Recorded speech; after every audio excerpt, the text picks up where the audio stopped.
Good evening, everyone. Welcome to another episode of The Magician and the Witch, a kind of podcast. We're continuing talking about Wicca. I'm Easy. I'm joined here by Becky, as always. Hello. It's the duo. And we're continuing from the last episode. And I finished it off with saying that we were going to talk about weekend tools and casting spells. Mm-hmm. And let's go into it. What are the tools of the Wiccan? What are the tools in itself, and which are they? So I know that there's 4 main ones. I did have one of them. I don't have a complete set. I discussed this last time.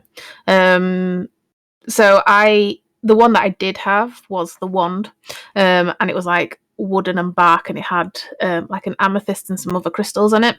The wand is to represent the element of air. It helps like direct your energy and control your energy and stuff like that. But when I was cleaning it one time in a full moon, I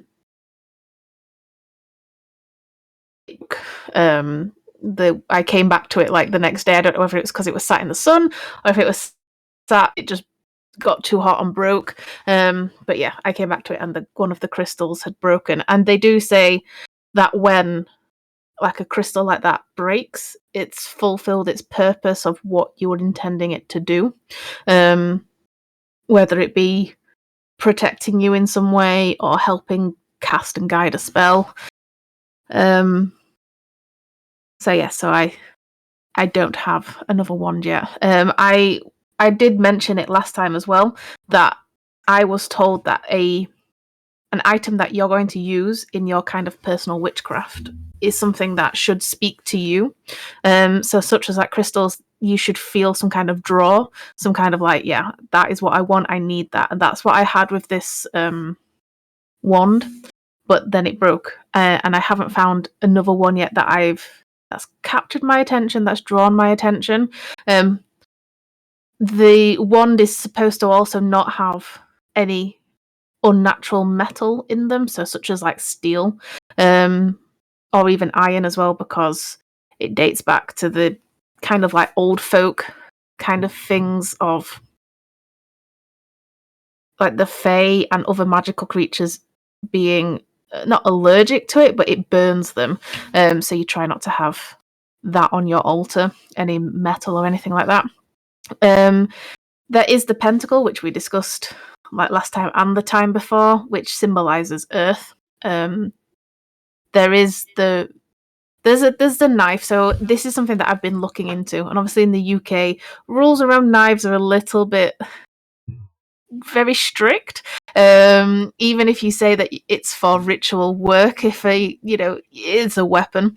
So I know that there is the straight ritual knife. It's called an athame or an athome. It's generally black with a blade. This is to represent fire.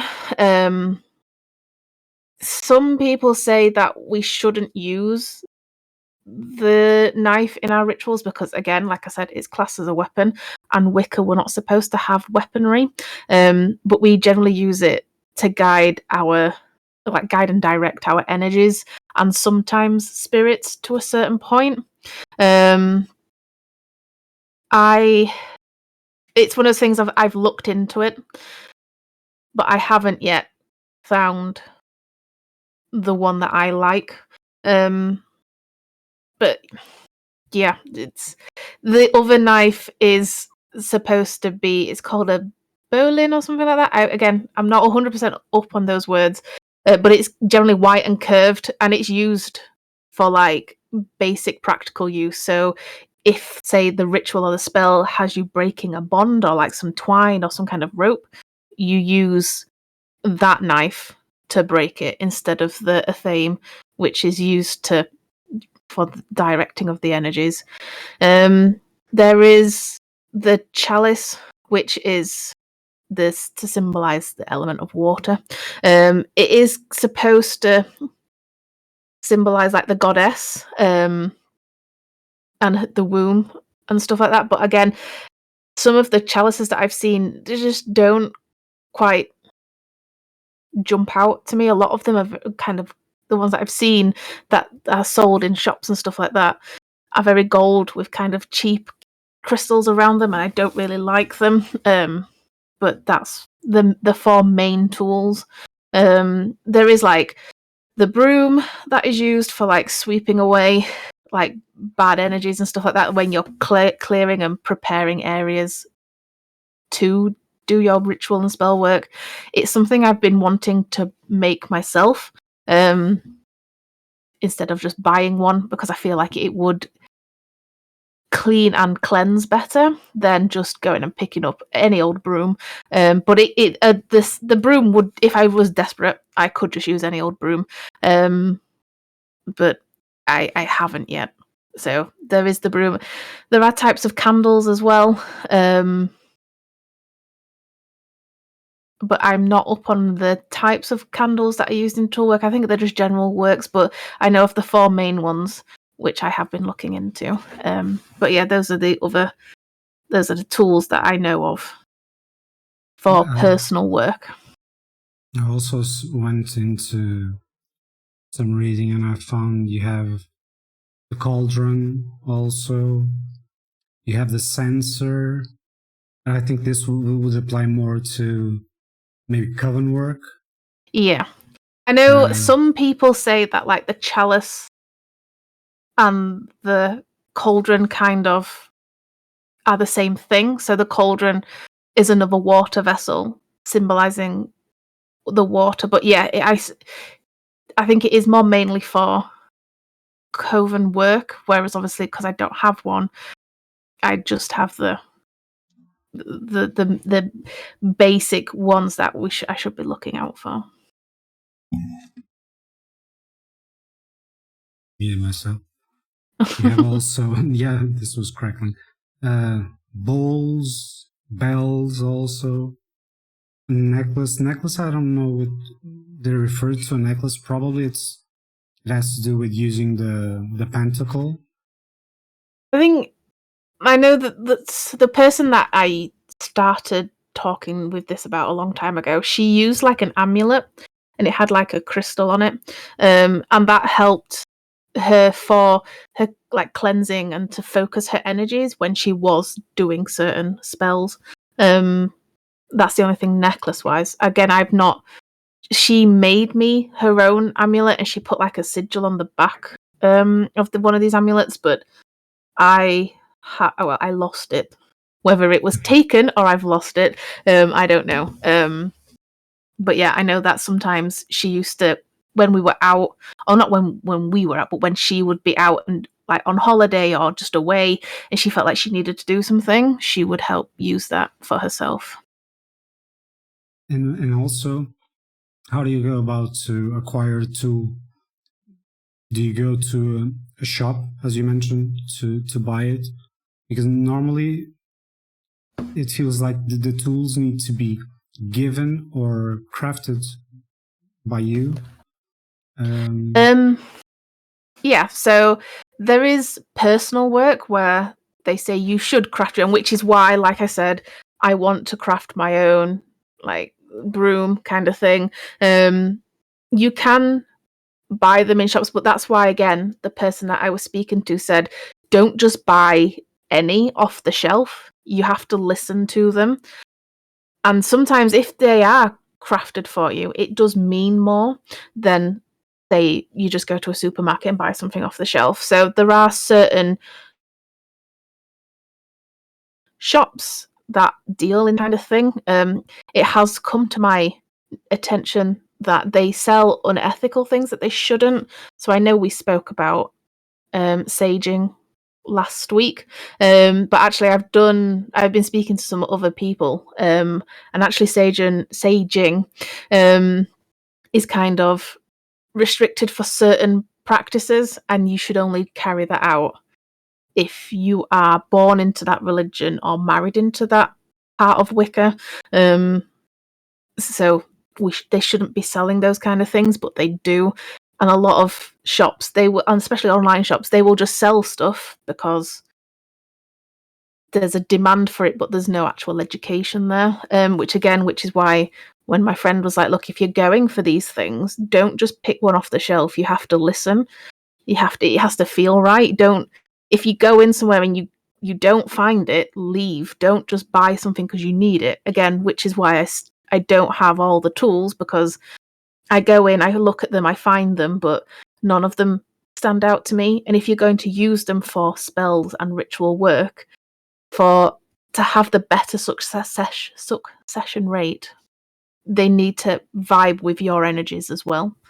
So it would be better if you could make them, or if someone else would make them. But again, because I'm on my own, because I don't have a coven, it would rely down to me going and learning the skills of crafting certain things, which is why I haven't done it, because I just haven't had the time. So even though it's said it's common practice that you should be given or you should craft it, it's also possible that you go into a store and the energy of a specific tool that you're looking for calls out to you and you buy it, and it will work instead of having the need to be given. Mm-hmm. And that's why I wanted to ask you also, do you feel the need that tools need to be consecrated? All of them? So personally, no. I don't think they do, because once you've got them, as long as no one else, it's a little bit like D&D and dice, as long as no one else touches them, if you're that sort of like superstitious, then you don't need to consecrate them. I know there's a lot of people out there that do, so they use like different cleansing techniques and stuff like that and purifying them, but I personally don't, just because it's only me that's really touching them. If they're touched by accident, so be it, that's fine. But again, I think it all comes down to personal practice and personal choice. If you think that you and your equipment is more susceptible to other people's energies and influences, then it's probably best, just for your own peace of mind. But I personally don't feel that. Maybe it'll change in time, but we'll see. Things change all the time, just like water, fluid, things move and adjust. And I personally don't think I would consecrate things, but maybe in the future I will.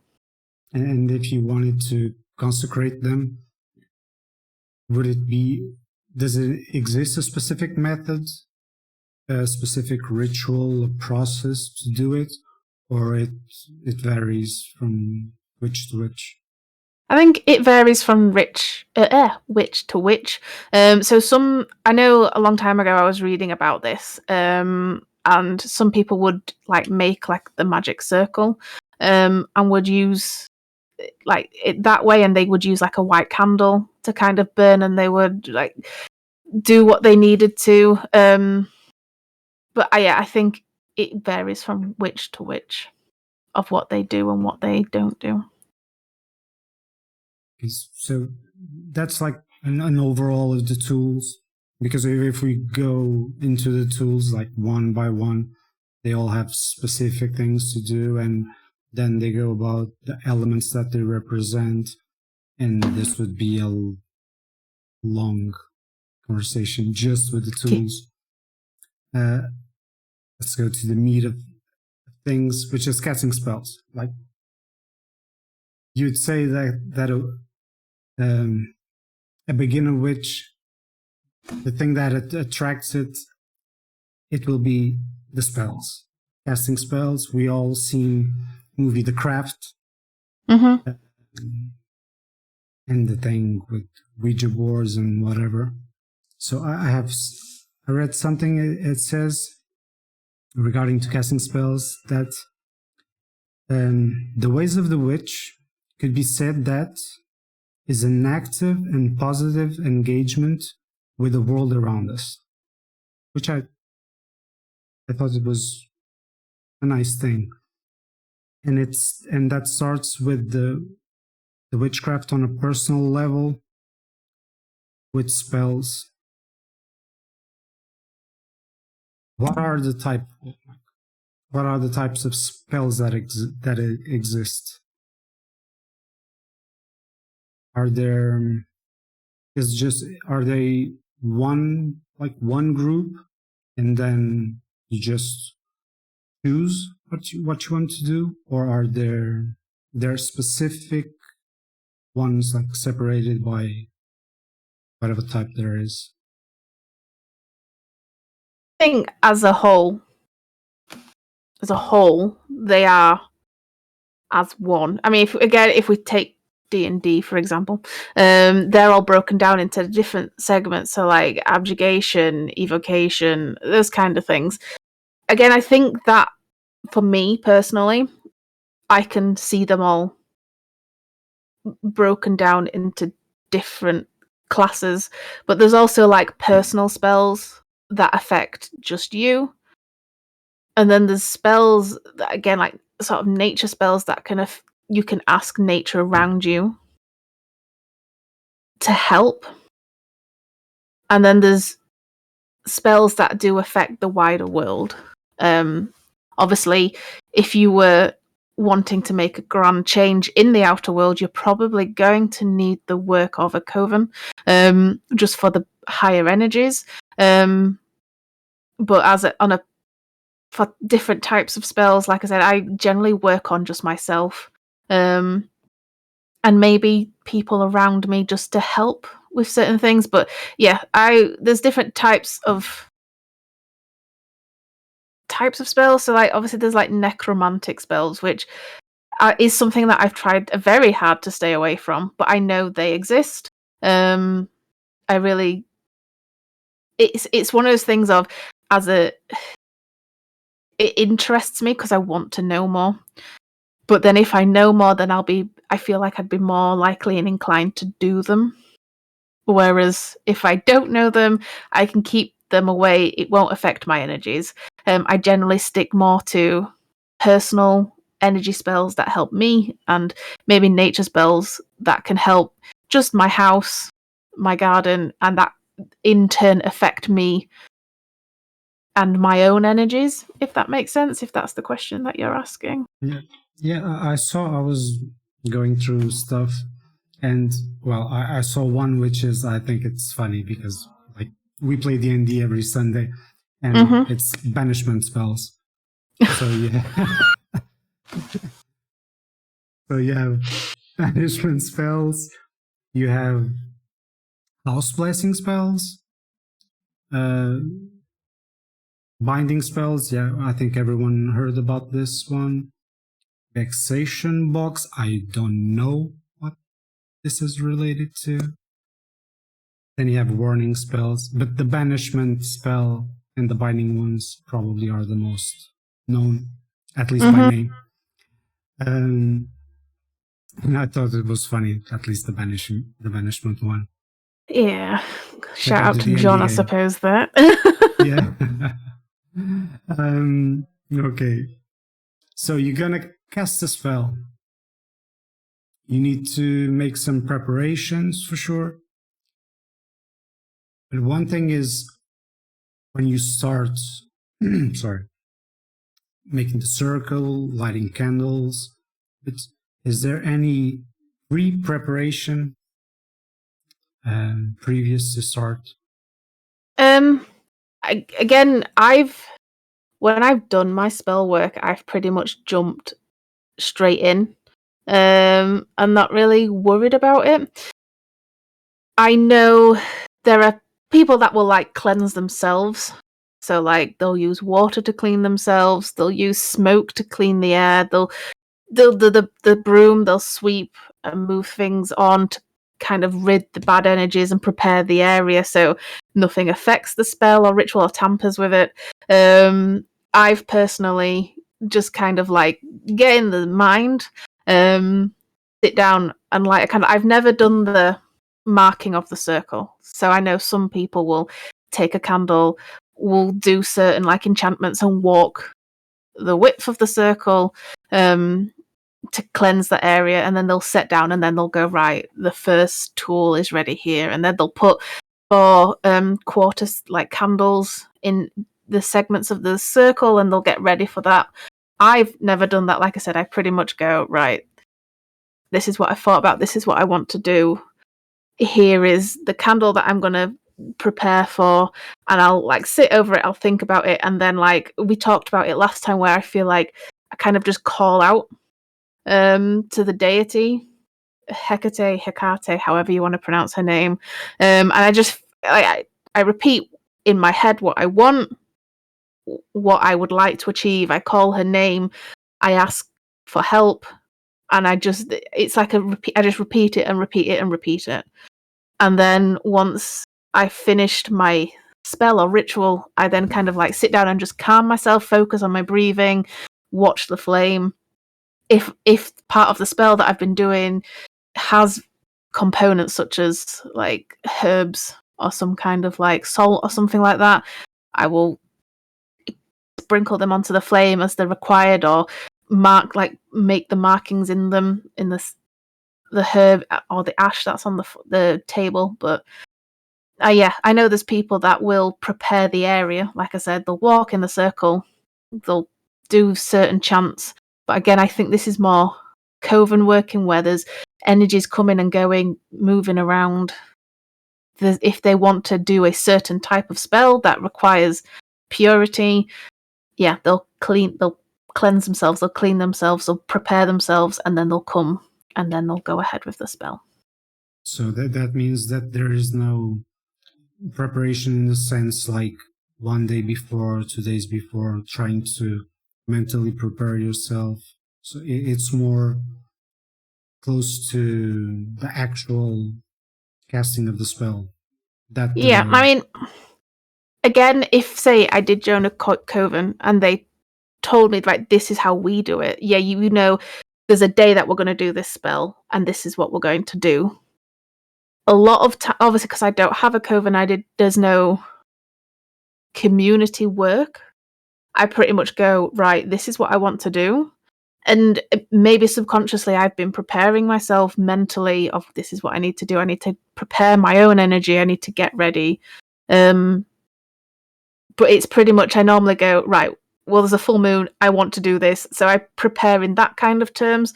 But I don't sit there and meditate. But then there may be people in the covens that do say, yes, you should mentally prepare yourself. But me personally, it's not something that I sit and dwell on. I think it probably comes down to my personality. I'm very impulsive.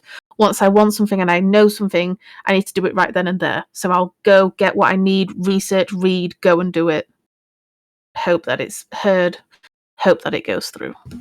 So it's in that sense, you don't, or have you ever used any kind of strange material in your ritual, or something more exotic? So at least it gives me the feel that probably you're the practical type.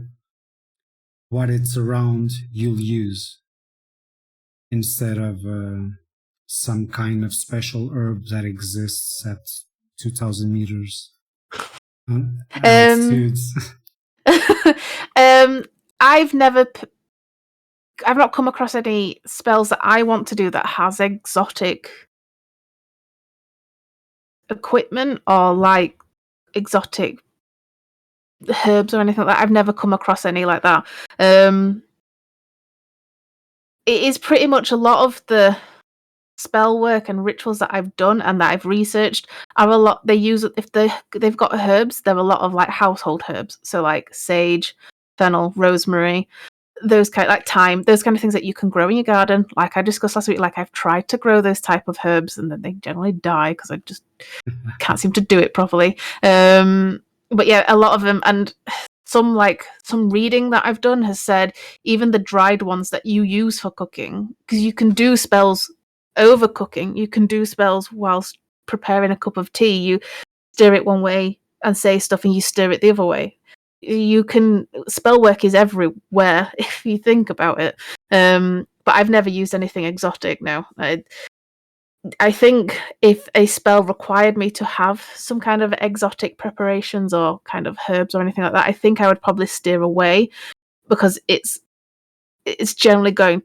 probably going to be expensive, and if it goes wrong, and I've not done it properly. At least if I use common herbs and spices, and it doesn't go right, I can adjust it, try again. It's not something that's going to cost me a lot.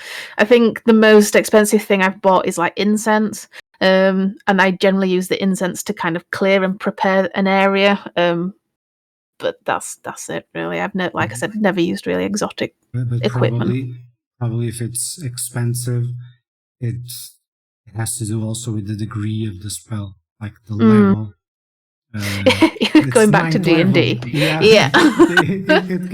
Because it gives that feeling like if it's more expensive, if it's more rare, or if it has some kind of rarity, it will be to cast something powerful instead of just I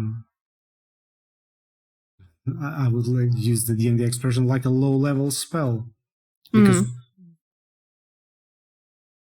I think you have certain degrees of how a spell can be powerful. It's like a banishing spell probably won't be as easy to cast, or maybe it is, I don't know, as a love spell.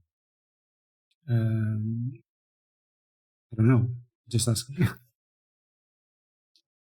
I definitely agree that there's levels to spells, so some will demand more energy from you. And how strong a spell works depends on how much energy you are willing to give and pump into that spell and that ritual work. So again, we call back to D&D again. If you take a second level spell, you could cast it at 9th level, and it's going to deal more. Yeah. It's going to have a higher output. So again, it depends on how much energy you're willing to give, and some things will take more energy too. Again, so like 9th level spells, if we go back to D&D, you can only cast one because of how much energy they take to cast. So it's one of those things of that would probably, if you're going to cast something very large like that, you would probably need more help from a coven. And you should probably prepare for the toll it's going to take. I discussed last time that magic always comes with a price.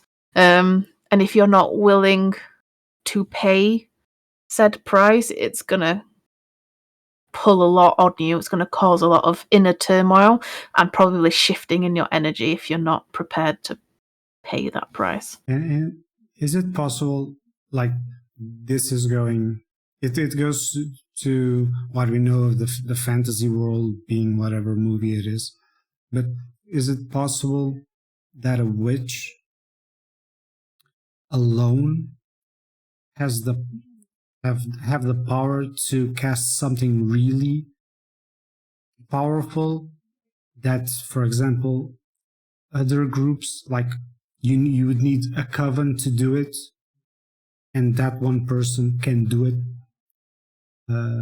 by herself? So obviously you get this in literature, so like modern popular culture films and TV, that there is one coven that there's a one witch that can cast a spell that a coven takes. Like she has like ancient energy or old energy to her. I think like, say if I tried to do something and I was trying to influence the greater world, it wouldn't stop. It's not like if I did the spell, like it just nothing had happened. Something small may happen, but probably not enough to cause any sort of change. I don't think a single witch, no matter how skilled, or how much energy and magic she has in her has enough to do the work that a coven could do. Like, she couldn't replicate and get the same level, if that makes sense. I do think she would give a little bit, but the coven, if she did it with a coven, it would be more. There's no way that she could do the same and give the same output. I personally don't think so. That I know if I did work with a coven, my things would probably happen a lot better for, like, say if I was doing more stuff for my health or some kind of inner work, it probably would be more successful if I had more witches around me to help with that. I don't think I could sit alone and get the same result by channeling that energy into it, because different energies intertwine, give a different result, that kind of thing, if that makes sense. Even if that person had an old soul that keeps on coming back. I don't think so. That soul, even though it's there and it's old, I still don't think, me personally, from my own experience, it's got to grow. It's not like that soul comes into that body and goes, bam, here's everything from my past lives. You've got this much level. Let's build on it. I think it still starts off quite small and it's got to grow. Just like, say, some kind of, like, if we think about like an Olympic swimmer, they believe in reincarnation, they come back, in their new body, they can swim. That body still has to learn and adapt and grow. It's a muscle that they have to train. It's like the vessel just has the ability to contain a specific amount of energy. Yeah. A little bit more, a little bit less, but it's always on that limit. Yeah. It's not something that can just keep building and building, so you have like an infinite super godlike person. I don't think that's a thing. Okay. Well, I wish it would be, but I don't think it is. Okay. There's a thing called like major magic, minor magic, or they call it formal and practical magic. And what is it exactly? How does it work, like roughly? Because like having major and minor, it gives you the idea that you have like top spells and low level spells, and I don't think it's that. Yeah, so we were discussing this before. So like major magic is more like, we're talking about the circles, it walking the line using your own tools. So like the chalice, the wand, the pentacle, the knife, those kind of things. And like I said to you before, I believe that these are worked more in covens, and then you've got your minor magic, which you were saying is practical magic.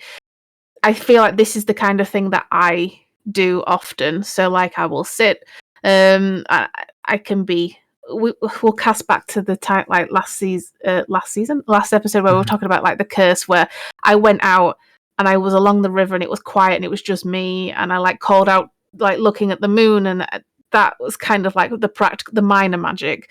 And I suppose like the major magic is, like I said, the circle, using your own tools and using your altar to channel and call out for greater spirits. That's personally what I undertake from that type of major and minor magic. And that would be the majority of people. The majority of witches will be on the practical side. I assume that. I suppose, because like we were talking before, like you can use it in cooking and like making drinks and stuff like that. That is a common items that you're using day in, day out. Like, oh, I don't feel very well. Like, if I don't feel very well, I will often drink ginger tea. That is a very witchy kind of thing of using natural herbs and remedies. And again, I will sit there and sometimes I will just breathe in and just focus on my own self to stop myself feeling sick. And that would be an example of practical magic used day in, day out. Not with a coven, just doing small spells and small ritual work to improve your own self. So, one thing that I read, and I waited probably till we get to this point of the podcast and the third episode. It's some spells are considered non-ethical.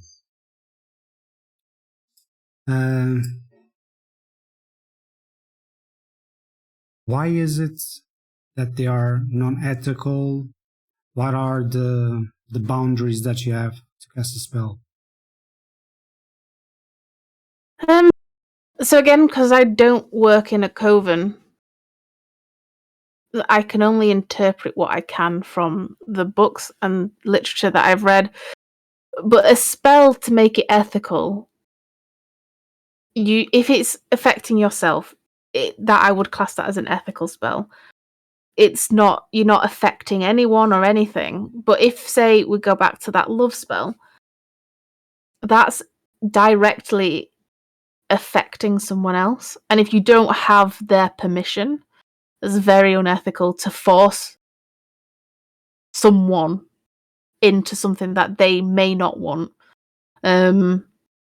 So yeah, you may absolutely want to devote yourself to a person and they don't just kind of feel that way, or they don't want to feel that way. Using a love spell like that, it's not going to work, and it can harm other people, and that's, to me, is unethical. There is if you're doing spells, it shouldn't affect others unless they specifically ask for it. And it's very frowned upon, is using spells to, maybe even if you're doing it like you see that someone's upset and you go, I really want to help that person, I want to make them feel better. And I've been guilty of this. Sometimes they don't want it. Sometimes they need to deal with their own grief and their own process. So forcing, again, a ritual or a spell to make them deal with grief and feel better, again, I would also class that as unethical. And as a witch, we're advised and we're told that that's not what we should do. That's what I would take by considering spells unethical. So if you cast, the thing is, you get everything threefold, be it good or evil, good or bad in this case. But if you try to make someone love you, and then you're gonna get 3 times back a bad thing, supposedly. Like, it's because I feel like in Wicca that everything that you do to you, it feels like it's good and it's advised to do and it's the things that you should do. And then when it's outward, you need to be like specific on not being specific. Like, you don't want to do something to someone, like on a general point, because then you get it 3 times back, good or bad, and you don't know. That's the thing. You don't know if it's good or bad what you're gonna get back. Because if you think like that love spell, it's either gonna come threefold back and that person's gonna worship you and won't ever look at anyone else and can become quite controlling and possessive of you. But it also, if that energy is flipped, it could then make that person seriously resent you and you could lose that person. It's not guaranteed to work your way unless that other person is willing. And that's what I would, you're going to get things back at you. And if that person's not willing, it's the flip of the dice and it may not roll the way that you intend it to go. She's willing. If she's willing, probably you don't need the spell. Don't do it. Yeah, well, yeah, probably. Yeah. Probably. Just don't do it. Okay. Last episode we talked about, I asked about elementals and invocating elementals. Mm-hmm. So, having the power when invoking a deity, so you gather power and you make the invocation, and then supposedly you need to release the power that you gathered. What happens if you don't do it? If you don't release the power, or you do let's say a poor job releasing it? What will happen, or what can happen to you and to others that are with you? So I've never experienced this. I've done, again, Wicca's all about researching and reading and building on your own experiences. I think if you were to keep hold of it, say you summon whatever deity that you want and you ask for some power and they go, okay, here it is, use it for what you've asked, and then you go, actually I'm going to keep it. It could throw yourself into, you can unbalance yourself. It can fracture energy. It can seriously harm you. If you don't release the energy correctly, you've not done your research, you've not read what you need to. And those, because I've never experienced this, it's hard to talk about something that you've not really experienced. But if you're doing it wrong, then you probably shouldn't be doing it in the first place. But yeah, it can block like chakras. It can just completely throw your entire energy out.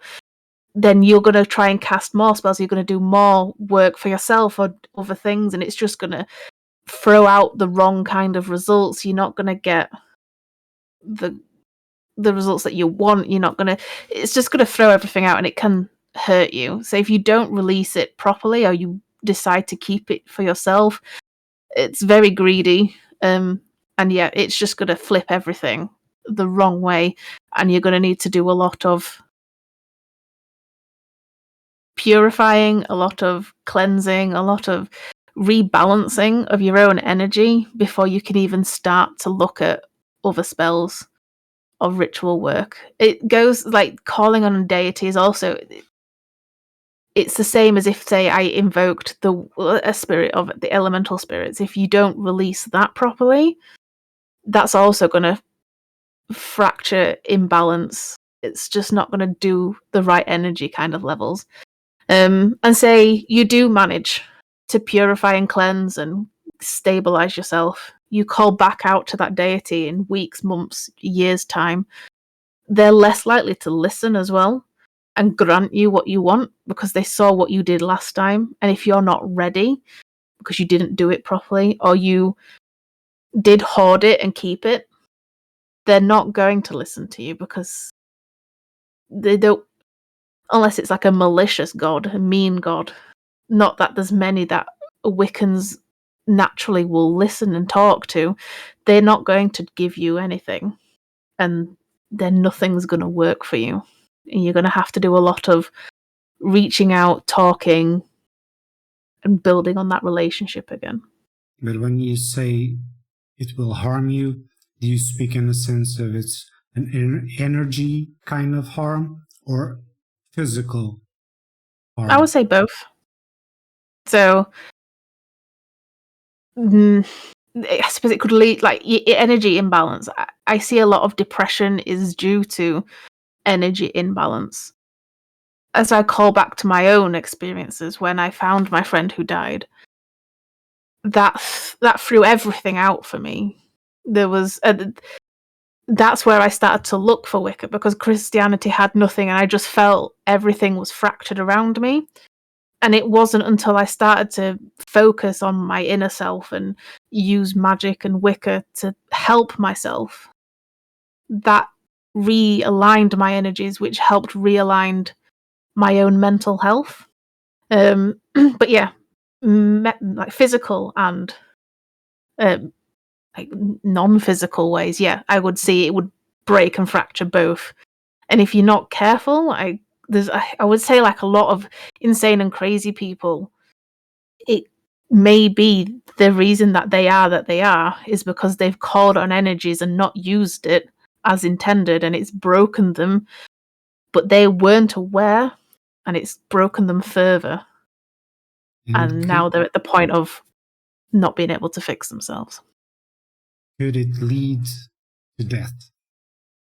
That level of harm? Yeah. If, like, you think of depression, yeah. You get to a point where you can't see anywhere out. It's black, it's dark, it's cold, you feel isolated, you don't know how to fix it. Yeah, I would say if you're not careful, it can lead to death. And is it possible that you invoked something, you have the power, or in the case that you invoke a spirit, is it possible to maintain it with you instead of releasing, be it the power, be it the entity in itself? Could you invoke something and keep it with you? No, I think that you've invoked it, you've wanted it for a reason. If you're invoking it for keeping it, I think that's very selfish. And a lot of spirits and deities won't want that. So no, I think if there is no way to maintain it and be okay. That's my personal opinion. If you're open and honest, and you say to a deity or a spirit or an elemental, you go, look, I'm invoking you because I don't want to be alone and I want something with me. They'll come, but then they'll go. If you hold it, you may not mentally and physically be able to deal with it.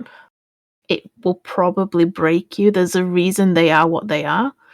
And that's why the mortal body as a whole is not built.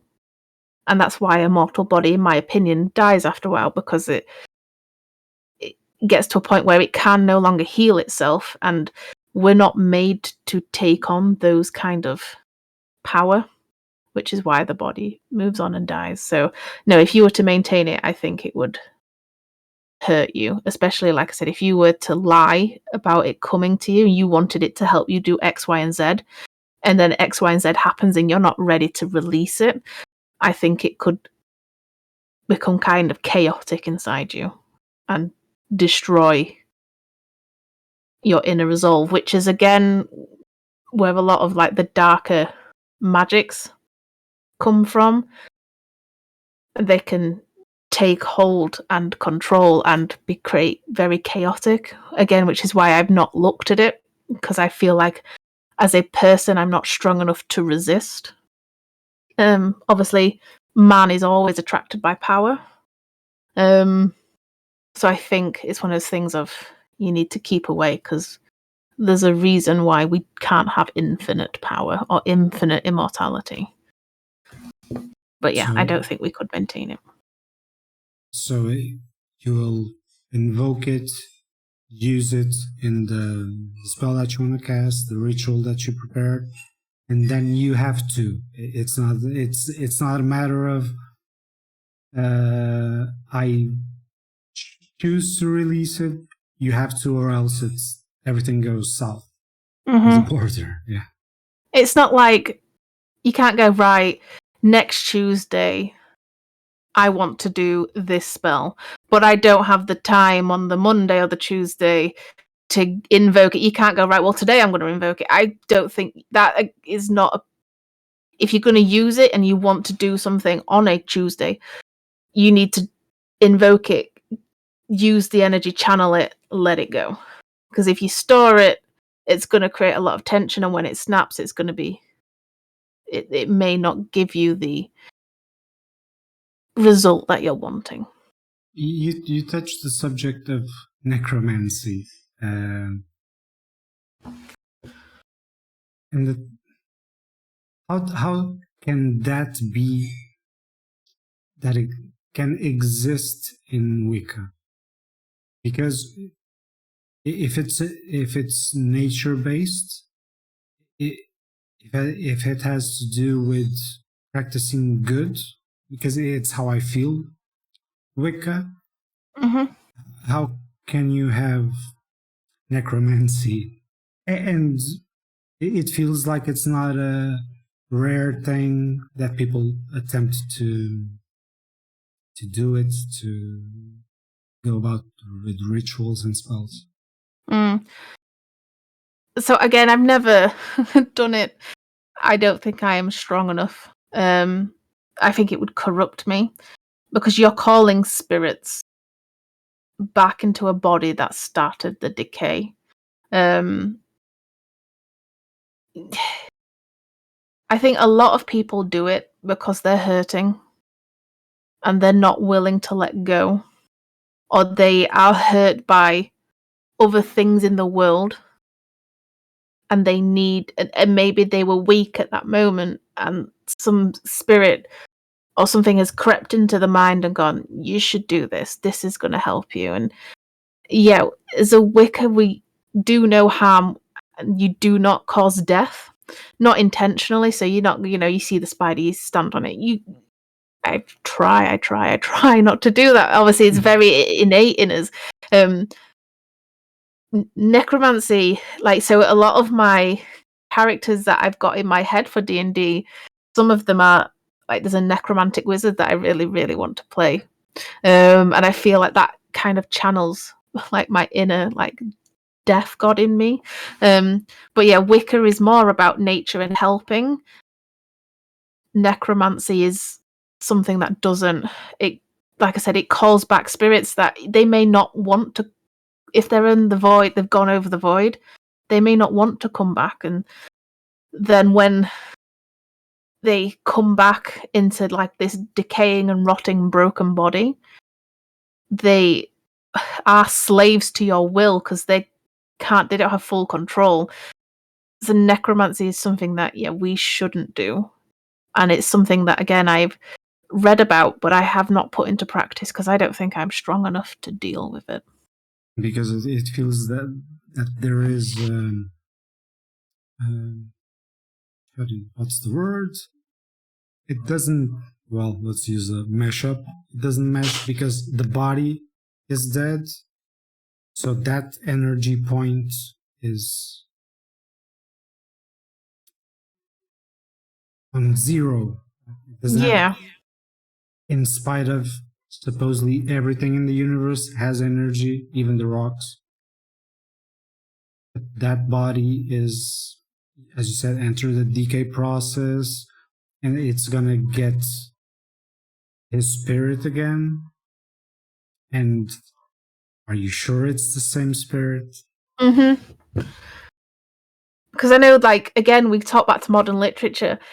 It talks about when we look at necromancy, sometimes they'll call a person, but the original body or vessel is not viable or is broken or it's not there, and they put them in someone else. And then that's when all the problems come. Again, if you think of the body and then they die, they've started to decay, they're giving back to nature, their energies are seeping back, and obviously that's why we put them in the ground, we burn them. The body is returning back to its natural state to restart.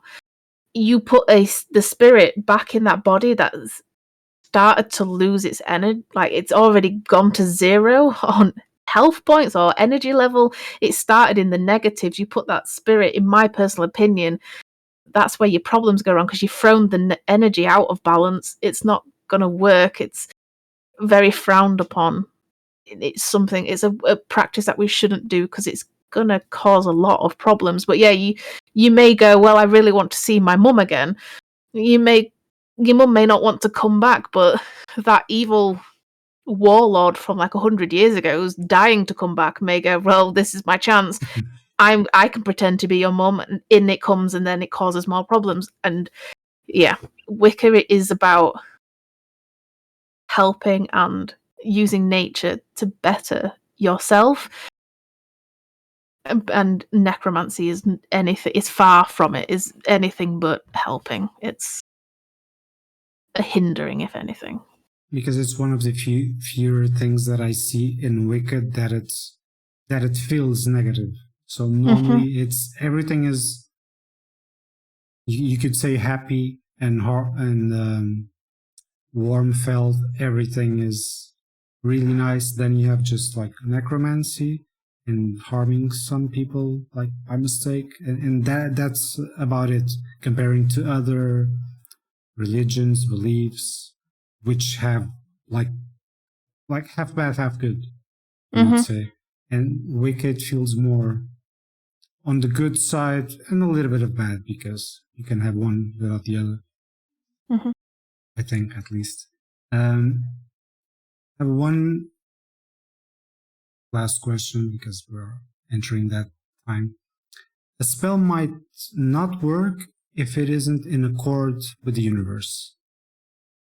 Why is that?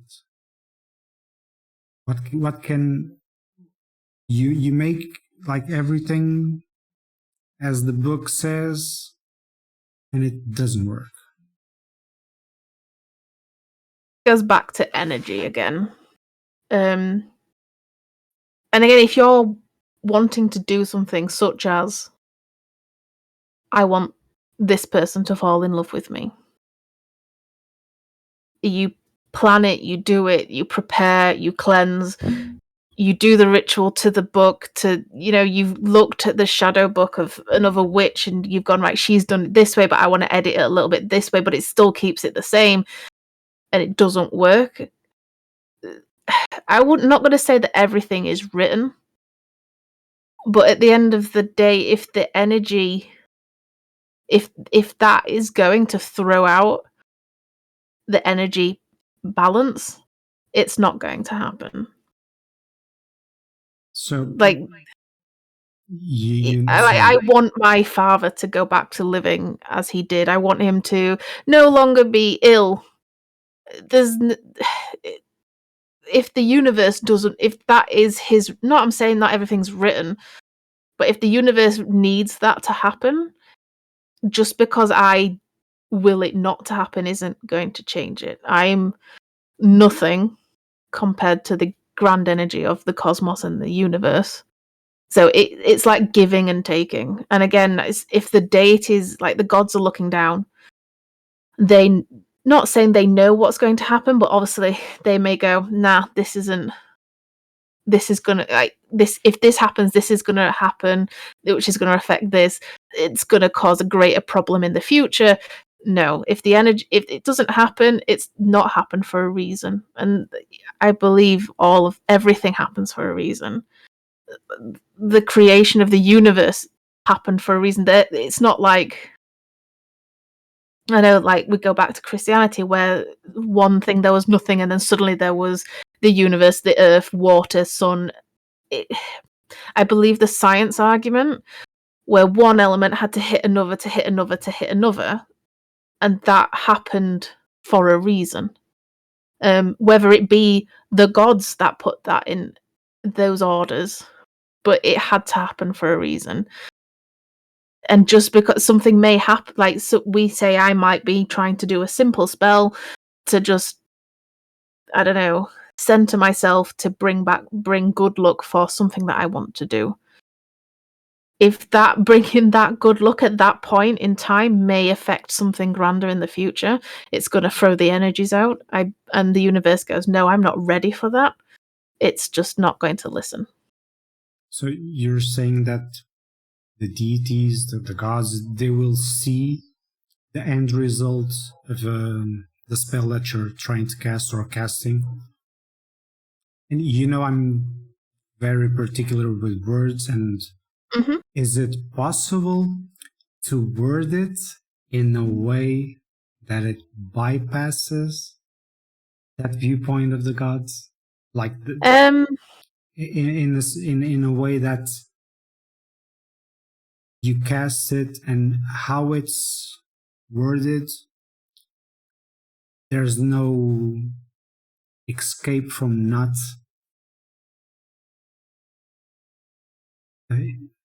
Yeah, I know what you're trying to get at. So I don't think there is a way.